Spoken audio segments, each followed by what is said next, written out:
A gente tem esse momento para a questão de informação, a própria sociedade, porque muitas vezes você, caro ouvinte, muitas vezes não tem aquele conhecimento.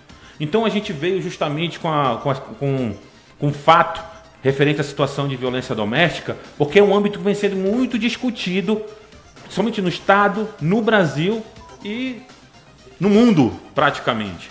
E a questão da violência doméstica ele é um fenômeno que se manifesta em ações omissas capazes de causar dano físico, psicológico, sexual e patrimonial. É o que vem muito acontecendo. Muitas vezes a mulher, vou explicar de uma forma bem simples, sucinta, para que você, caro ouvinte, tenha aquele conhecimento. Muitas vezes você acaba sendo vítima do seu companheiro, muitas vezes por aquele abuso. Eu não quero fazer, eu não quero isso. E ele vai, muitas vezes, acaba forçando a barra, pensando que numa hora, a hora que ele quiser, ele pode ser o seu proprietário, pode mandar em você, fazer o que bem entende com você, que não vai dar em nada. Você, mulher, que tiver o seu direito ferido naquele exato momento, você sim tem aquele direito de procurar a autoridade policial, fazer o seu registro de boletim de ocorrência, pedir a medida protetiva para que justamente você possa ter o devido amparo do Estado naquele exato momento. Tanto que a própria delegacia DCCM, pelo que deu para observar, eles são muito rápidos. A partir do momento que a mulher chega na DCCM, faz a denúncia, de imediato, a própria autoridade policial, muitas vezes, porque o homem fala, vai lá, registra lá, eu vou ficar aqui, tu não volta mais para casa. Aí a mulher vai, registra o boletim de ocorrência, a própria vítima, e solicita uma viatura. De imediato, a viatura vai lá junto com os policiais civis, como a gente vê na prática. No acompanhamento da delegacia, a gente vê muitas questões assim. De imediato, a própria delegada encaminha os policiais para fazer a prisão daquele suposto infrator. Eu falo suposto infrator porque mais adiante a gente vai chegar ao âmbito daquela falsa alegação, que inclusive tem um projeto de lei que está em andamento para justamente amparar aquelas situações de falsa alegação.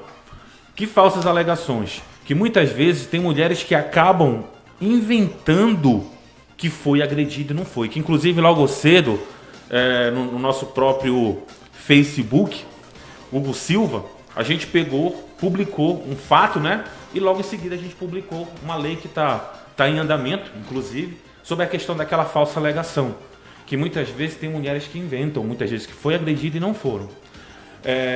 Você, que muitas vezes tem aquela pressão psicológica, tu não vai fazer isso, não vai fazer aquilo.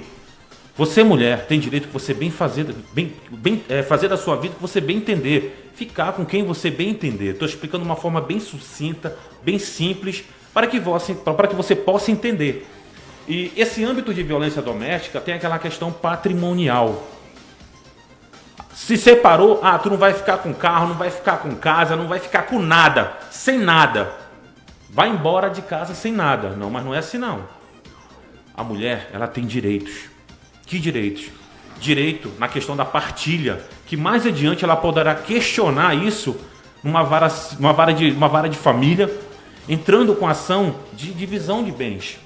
Com isso, ela vai descrever todos os bens para que possam ser divididos. Então, de praxe, a gente sempre pega e explica sobre essas questões para que você, mulher, tenha conhecimento. Porque muitas vezes mulheres não procuram, Kelso, doutora Nayane. Eu estou me separando, meu marido diz que eu não tenho direito a nada, porque eu estou com ele, porque eu não trabalhei. Existe isso, doutora Nayane, o cidadão se separar? Porque só um homem trabalhou e a mulher não trabalhou. Por exemplo, eles compraram uma casa e um carro. A mulher não trabalhou, só ele trabalhou. É só dele, doutora? Me explique isso aí, por favor. Não, inclusive é uma mentalidade muito machista o homem falar que a mulher não trabalha. A mulher trabalha assim, independente dela estar inserida no mercado do trabalho ou não, trabalhando dentro da própria residência, ela trabalha. Ela cozinha, ela lava, ela limpa a casa, ela cuida das crianças. Ela não está recebendo um salário para ser babá, nem cozinheira, nem cuidar da casa. Não, mas ela trabalha sim, ela tem direitos e esses direitos são garantidos, inclusive, só reforçando essa questão dessa votação dessa lei que está aí, do caso de algumas mulheres que realmente tem alguns casos em que as mulheres inventam. Mas isso não é para generalizar, porque o que acontece realmente é muito caso de violência doméstica. Se há alguns casos dessa, inclusive que algumas pessoas chamam de síndrome da mulher de Potifar, são raras vezes, e se houver, o homem tem sim que demonstrar que a mulher mentiu, mas, no geral, violência doméstica ocorre sim, ocorre muito, e não importa se a mulher é pobre, se é rica, se tem curso, se não tem, qualquer lar, eu digo de forma geral, ocorre sim violência doméstica. E se você é vítima de violência doméstica, não fique com medo, denuncie. Não, tem muitos casos que quando a mulher tem filhos, o homem fala assim, se você me denunciar, você vai ficar sem a guarda dos filhos. Isso é mentira. Inclusive, eu escuto muito isso de mulheres que procuram o escritório com medo de denunciar porque tem medo de perder a guarda do filho. É muito difícil uma mulher perder a guarda de um filho, porque 90% dos casos é a mulher, não que o homem não cuide dos filhos, eles cuidam sim, mas 90% dos casos é a mulher que, muitas vezes, ela não pode sair para trabalhar porque ela tem que cuidar da criança quando não tem creche. Ela tem que se dedicar, o tempo dela que ela se dedica é maior do que o do homem. E esse caso de falar que ela não tem direito porque ela não trabalha, ela trabalha sim. Se o homem está saindo para trabalhar, é porque a mulher está lá na casa trabalhando, cuidando das crianças. Então ela trabalha sim, ela tem direito e os direitos delas na verdade, devem ser respeitados. E é algo que eu sempre falo, doutora Nayane, nesse seguinte contexto, inclusive eu sempre falo, vou até fazer uma brincadeira aqui.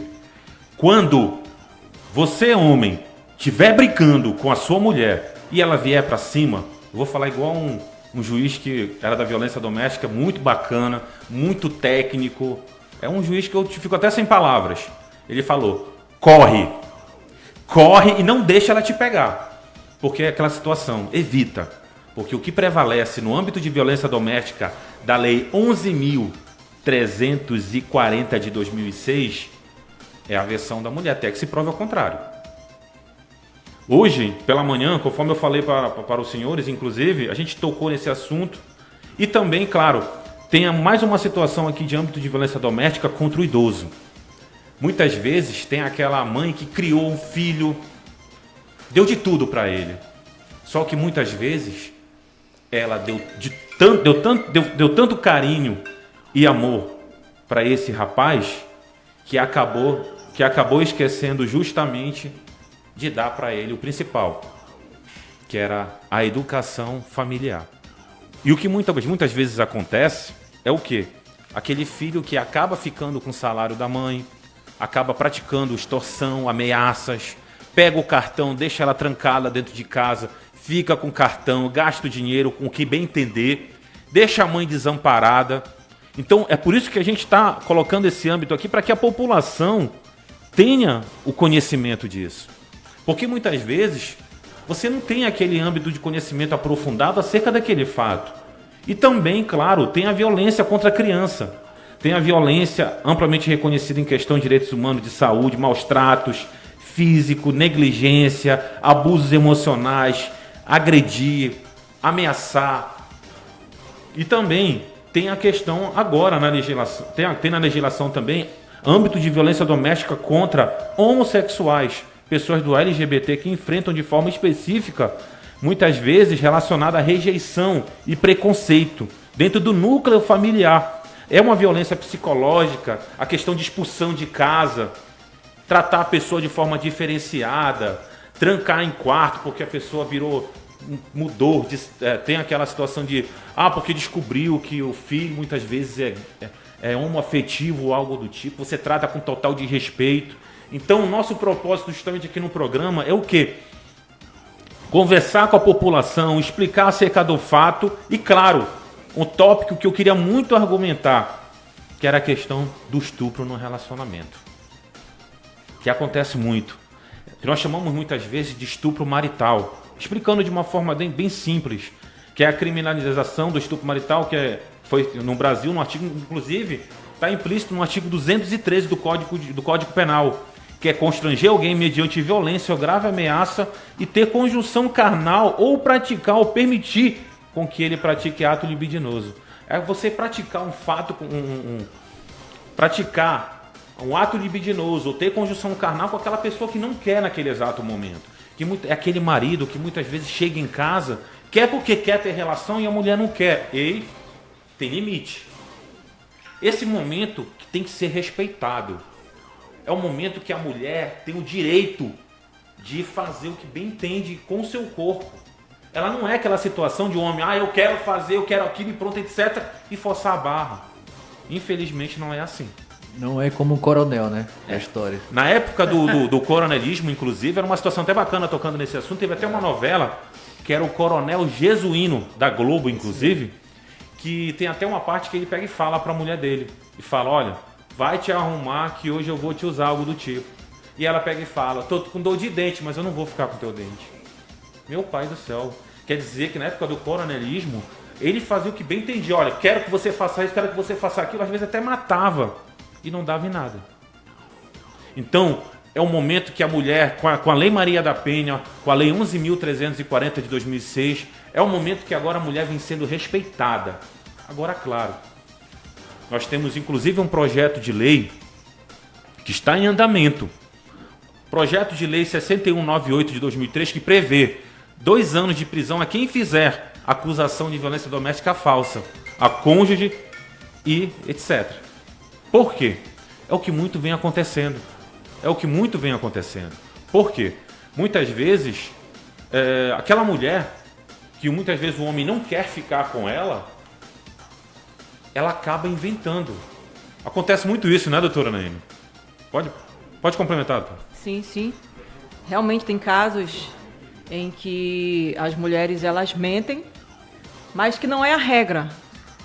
Como eu disse anteriormente, realmente tem esses casos, mas que a violência doméstica praticada pelos homens acontece de uma forma bem maior do que esses casos onde a mulher inventa, são bem maiores. Eu não sei como é que está a questão do andamento desse projeto, mas eu acho difícil. Eu não sei se vai passar, mas eu acho difícil passar, porque eu acho que ele deixa uma questão duvidosa em caso das mulheres irem denunciar.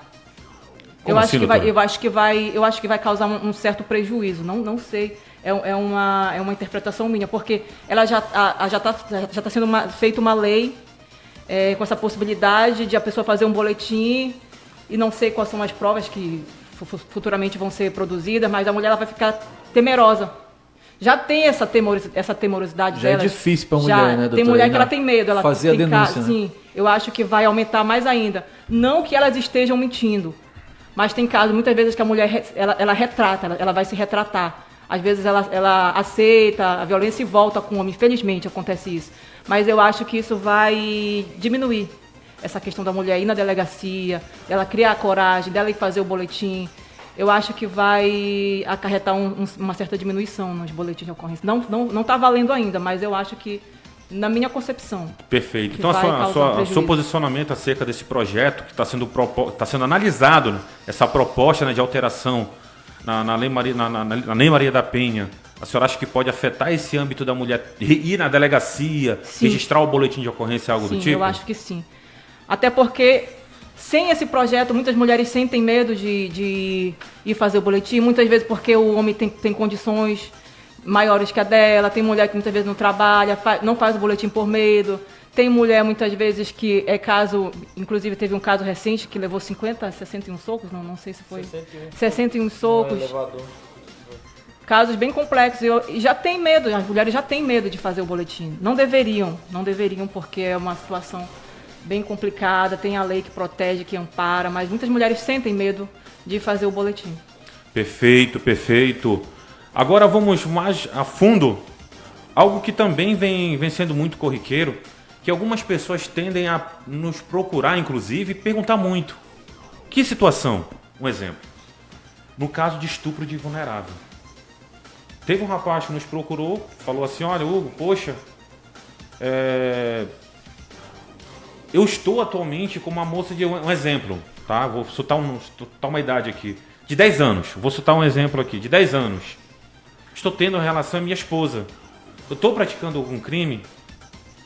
Não vou lhe mentir. Ah, mas a mãe deixou, o pai deixou. Infelizmente, não tem essa na lei.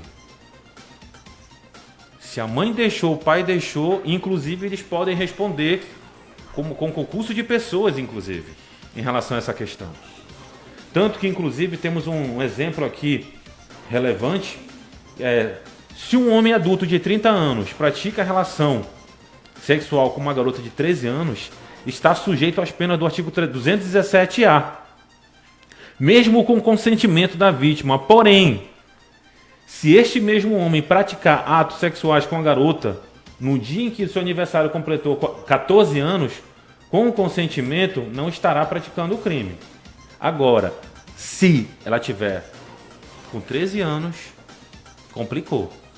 Desculpa a questão da palavra. Se papai deixou, mamãe deixou, ela quis, ela ama, inferior, 13 anos,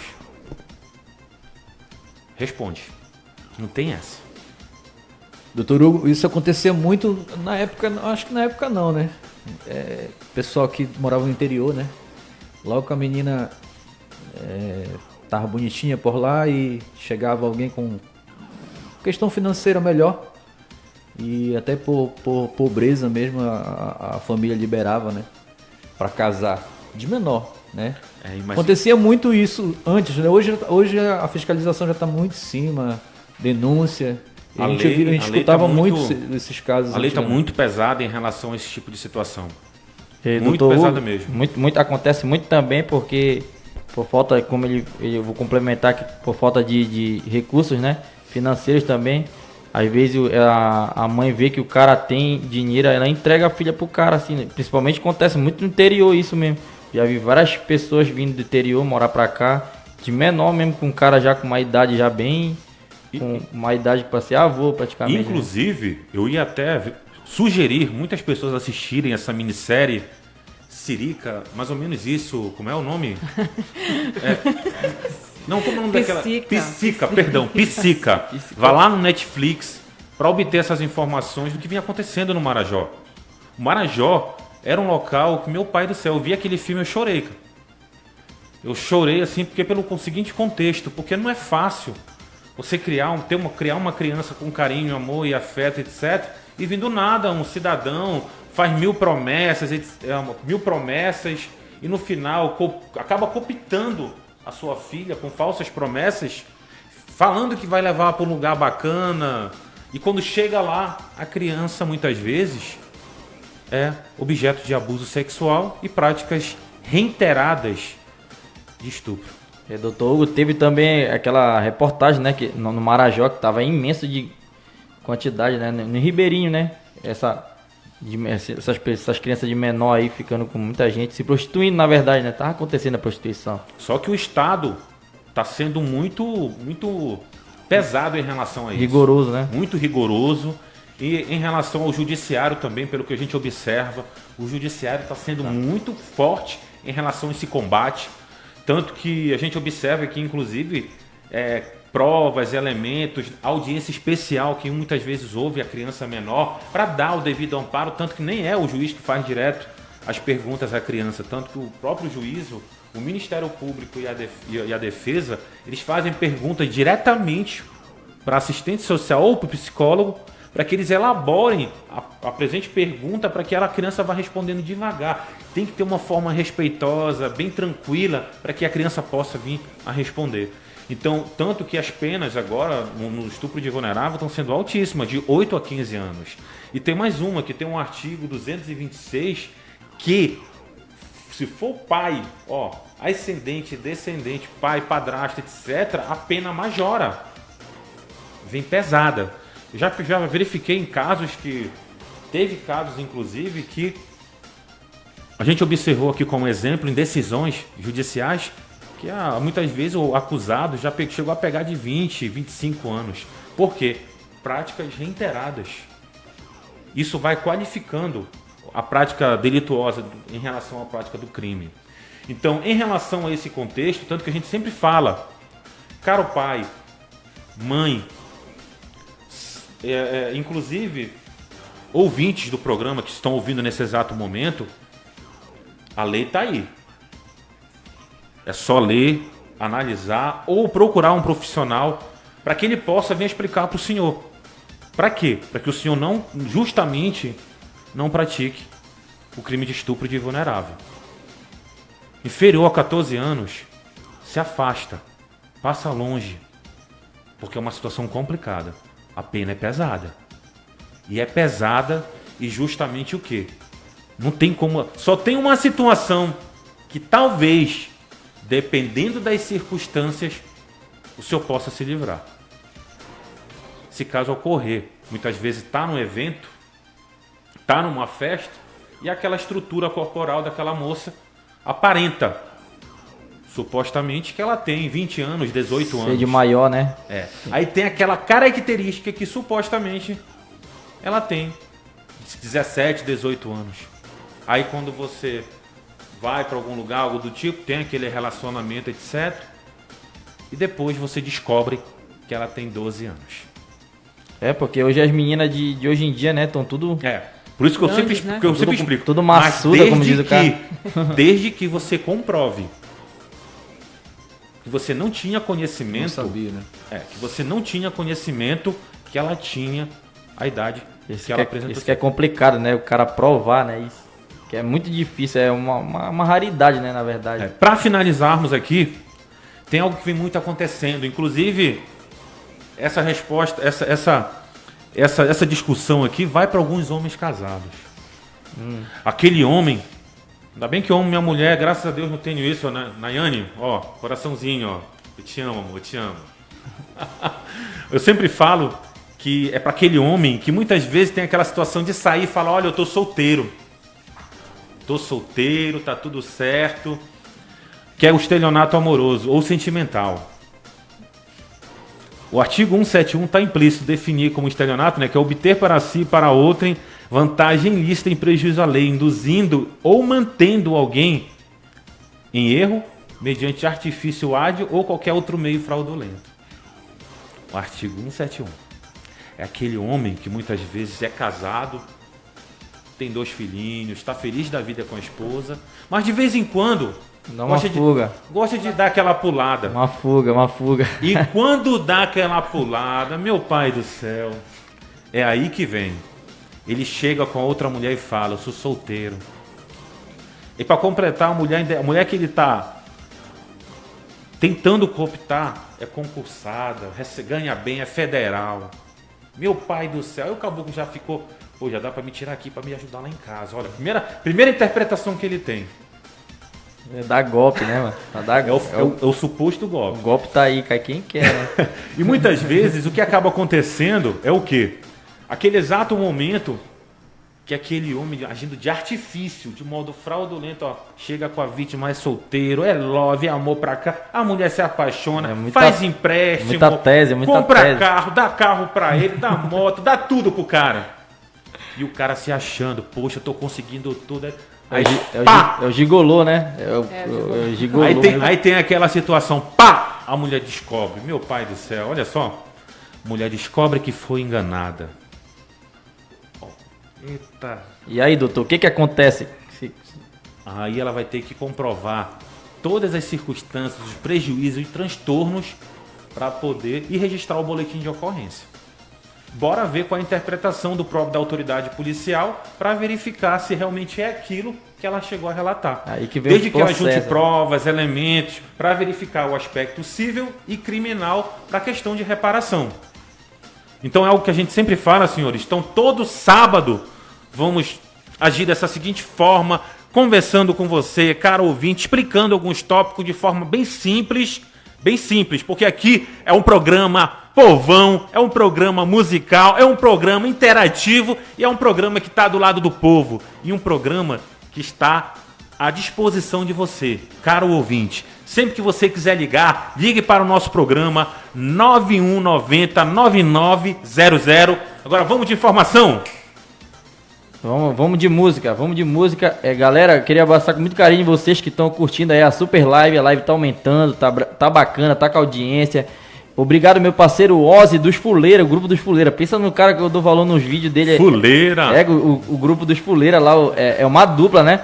Olha, o nosso amigo o Wilson aí, meu irmão, não vou nem falar que ele mandou aqui da agora. Daqui a pouco o doutor conversa contigo. Não, daqui a pouco, já falei pra Lucilene, tia quieta. Também, olha, os Fuleiras aí, muito obrigado. É com intensa honra, muito obrigado, os Fuleiras.